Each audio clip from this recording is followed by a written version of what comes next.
अर्ज किया है साहब सदर की इजाज़त से मेहमान खसूसी अनीसा जी पापी पानिया इसका नाम है। अर्ज किया है कि कदी तू बन के रहमत पानी इस धरती ते वसे, कदी तू बन के रहमत पानी इस धरती ते वसे ते सप्पा वांगू शूक भी मारे हर बंदे नू डसे ते बन बन अमृत धारा बेली जीवन जोत जगावे ते जहर प्याला जद बन जावे मिठी नींद सुलावे ते उजड़े बागां नू भी तू ही फुल्लां नाल सजावे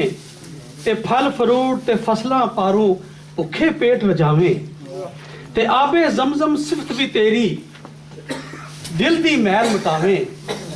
ते आबे कौसर बन जावे ते आसी नू बख्शावे। वाह क्या बात। ते नापाका नू गुसल करा के पाक पवित्र करदा बंदा करे वजू तेरे तू 5 नमाज़ां पढ़दा। वाह ते निक्के वड्डे सब ने तैनू मत्थे नाल सी लाया कादा सागर कहर चढ़िया कादा गुस्सा आया ते खेत जमीना बाग बगीचे तेरियां सिफतां करदे वे खताबी हुण ते तैथू सभी दिल ने डरदे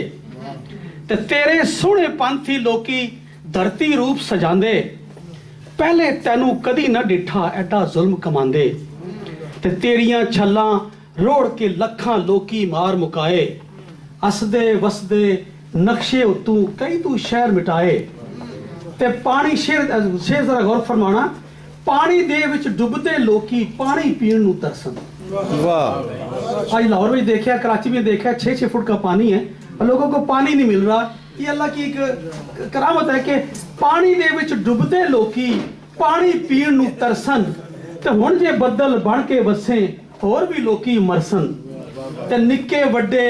गोरे काले मौत दे खूहे पाए नीलिया पानियां तेरा गुस्सा किन्ना खैर कमाए ते तैनू वेख के डर भी लगे कोल तेरे भी रहना तैनू वेख के डर भी लगे कोल तेरे भी रहना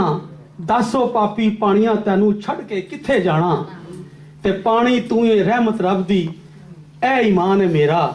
वेख के कीती तौबा अमजद दूजा रूप में तेरा। शुक्रिया बहुत बहुत ये हमारे